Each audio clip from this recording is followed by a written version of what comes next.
Good morning. I kind of miss you guys. Like I haven't done a whole lot this week, so I haven't made videos a couple of days, and I don't know if I've got a whole lot going on today either, but we're gonna try and make a video either anyway. Yesterday, what did I do yesterday? Oh yeah, I worked on those lights some more at our church. I had to take Phil to pick up our semi truck. They got that fixed, and we've actually found some electrical problems that sounds like we may have really fixed it, which is a good thing. And I had Brayson with me most of the day, so did a little running around. Him and I worked on some stuff cleaning up here in the seed warehouse, and that was most of the day. It wasn't enough to film. So this morning, my plan is to go and do some seed business stuff. I'm going to go and see a couple of seed customers, but should be back early afternoon to actually work on some stuff. Dad and I got a little work to do on the back of the house there, and I got a few other things that we might get to this afternoon.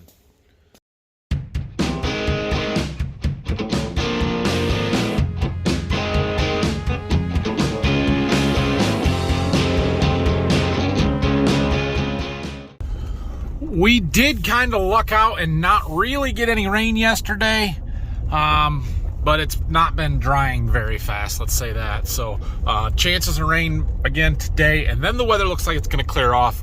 By Monday, we should be back in the fields, hopefully before that, but I'm just not sure yet. We'll see. Check out my double crop beans over there. Other than the water, they're quite yellow. They're turning. That's good. That's good. I hope we have like 40 bushel double crops there. That'd be fantastic. So, all right. Well, see you guys here in a little bit. I just talked to one of my seed customers. He had returned 2 bags of corn last spring. I sent a refund check in June.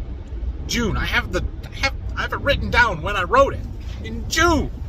He had not cashed it yet, so I just called him, or I called him a week ago, and then I talked to him today about it and said, hey, I sent you this, you guys never cashed it. He's like, yeah, I just got it, like this week.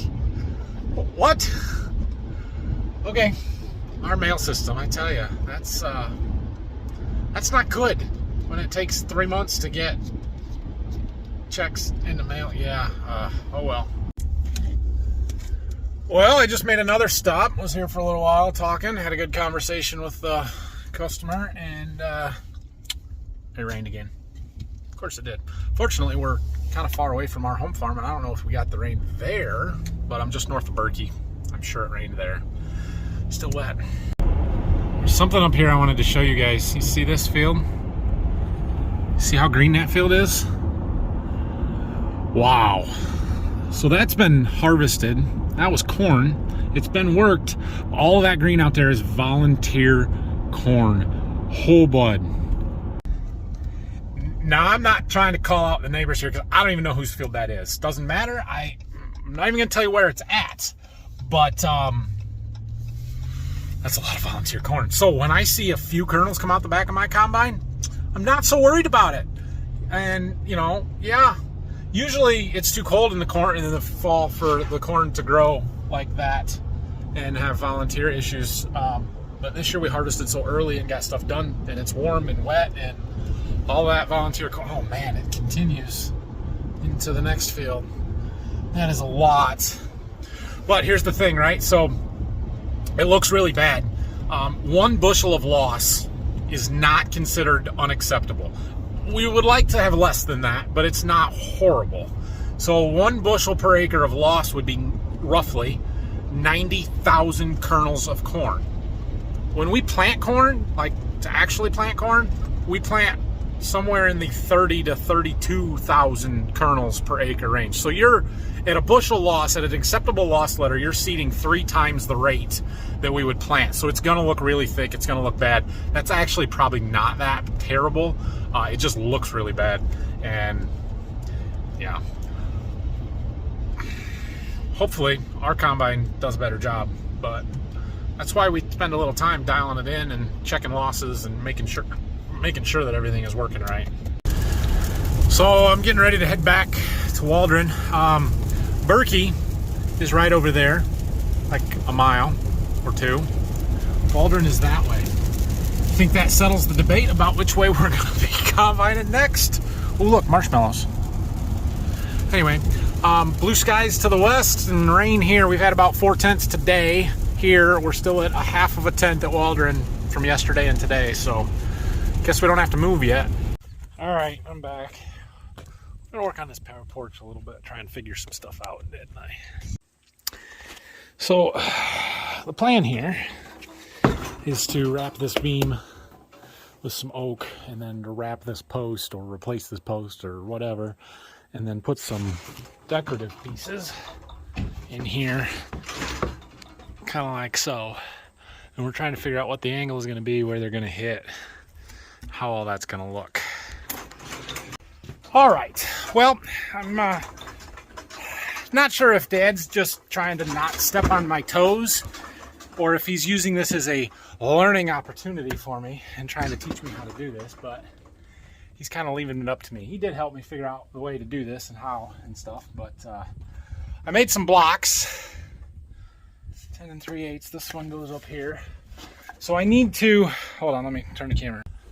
I need to put a block in between these two rafters, and right here is where my angle piece is going to butt up to the roof line, I guess. So this block needs to go in there so that we've got something to attach to.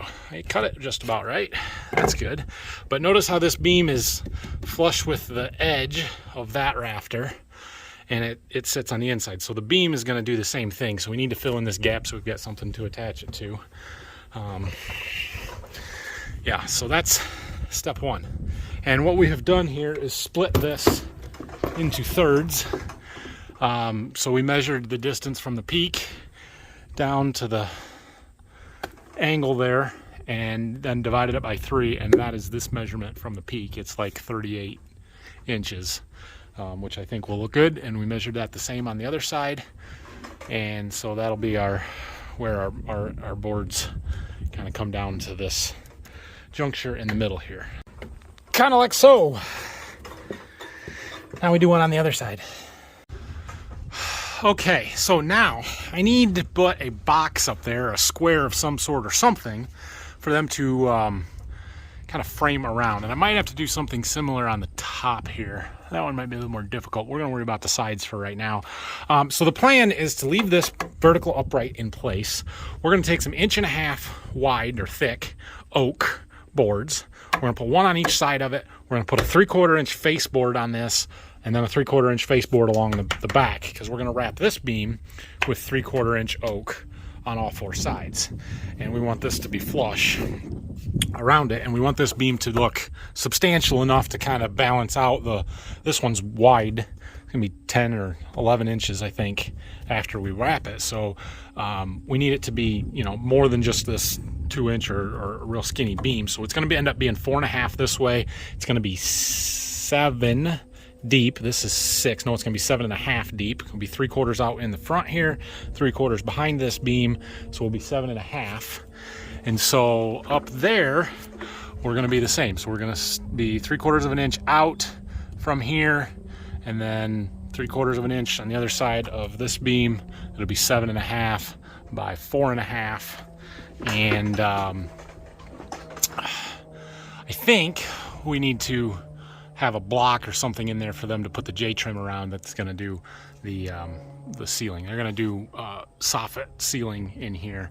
And I know we could do tongue and groove boards and put a wood ceiling in, but I've already asked a lot of my dad and committed to a lot for wood products for the ceiling or for the flooring and the beams and stair treads and other stuff. So we're just going to do this, and it'll be very nice. Okay, so let me show you what I've come up with here. So I attached those blocks to the roof rafters there, and I need something for them to be able to put their J-channel around. So I've made up a mock piece of the beam and what it is going to look like. We're 4.5 by 7.5 here, and so that'll be kind of the outside profile. This will be from the side, but you won't really see that.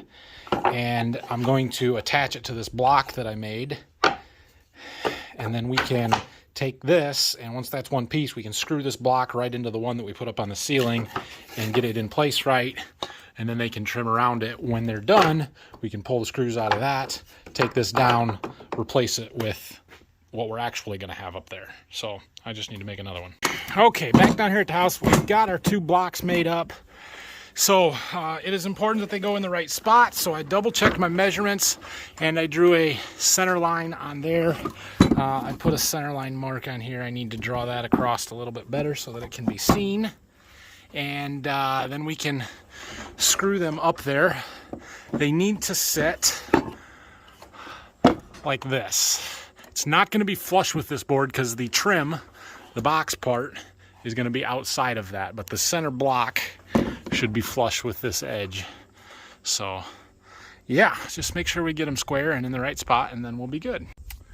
Okay, well, something like that is where my beam is going to end up. Now, it is not exactly going to look like that because the angle is wrong. But for the purposes of putting a J-trim around, it shouldn't matter.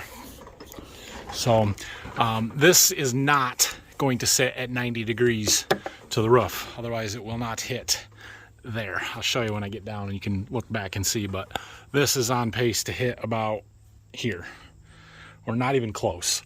I didn't want this to be at a 90 degree because we'd be way up there. It'd be very skinny. I want it to have more of an angle to it, but I don't know what that angle is, and it would take a lot more effort to cut this on, well, it'd be this way, just the right angle to get it pitched just right. But we're only talking about a 1/2 inch piece of J-trim that's going to go around that, and so it's not something that I'm super worried about. I may need another blocking in here now that I'm looking at this though, because they don't have anything to attach that trim piece to.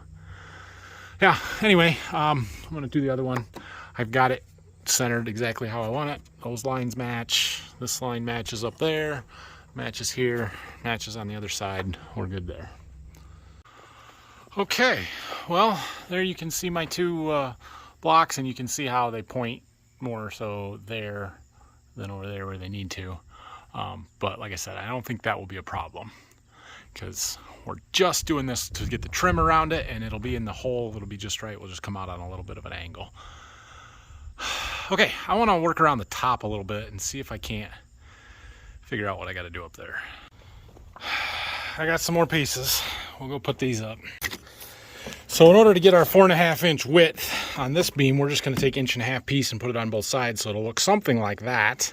And those will be 6 inches wide, and then we're going to cap it front and back with some 3/4 inch stuff, something like this. Obviously that'll butt up into the ceiling, and yeah, somebody's clearly got to measure better, but for trim purposes this will work. Okay, she's not perfect, but it will work. That way they can run their J-trim right along there, along this side. I assume they'll put a flat. I don't know exactly how they're going to do it. They got a box around where the fan's going to go over there too. So these guys installing stuff, they're professionals. They know what they're doing. Me, I'm just somebody that doesn't like spending money and wants to do more of it myself than I can, than I should probably. Yeah. So anyway, we got what we needed. Phil's been doing some tweaking and greasing and maintenance on the air seeder. There was a bearing out on the auger, fill auger, so he changed that and just going through stuff a little bit. Okay guys, well, that's it for today. I know it was not the most exciting again, but when it rains like this and we're in the middle of planting or harvesting or whatever else, we don't really want to start another project. And so we kind of tinker around and kill some time until it's time to go, because when it dries out, and we don't know when that will be necessarily, we have to go. So if we're in the middle of a project, it just doesn't work. So I think there's another rain cell right over there. It looks like it's going to go east of us. I think we're in the clear from now on, and we kind of lucked out on this one and didn't really get any rain here. So it's just a matter of letting things dry up and the beans to dry out a little bit, and we'll be back in the fields. I doubt it happens tomorrow. Tomorrow's Saturday. It may be Sunday afternoon. We'll try and finish that field where we're at and then get going Monday big time. So I don't know. That's kind of my hunch at the moment, but we will see. And we'll do what we can when we can. So anyway, have a great weekend, everybody. I don't know, like I said, I probably won't do anything tomorrow, and maybe Sunday. I might see you Sunday. So thanks for watching. Questions and comments, leave them down below, and If you haven't subscribed to the channel, please do hit that like button for me. I would appreciate it. There's siding sitting in the garage at my house, which means that's going on next week. The drywall guys are supposed to be here to finish the drywall next week. We're gonna have all kinds of progress there. That is good. I've got it figured out where my electric line needs to get buried, so as soon as it's dry enough and I have time, we're gonna get an electric line buried down there. We got all kinds of stuff going on, which is good. So yeah, thanks for watching. Check this out.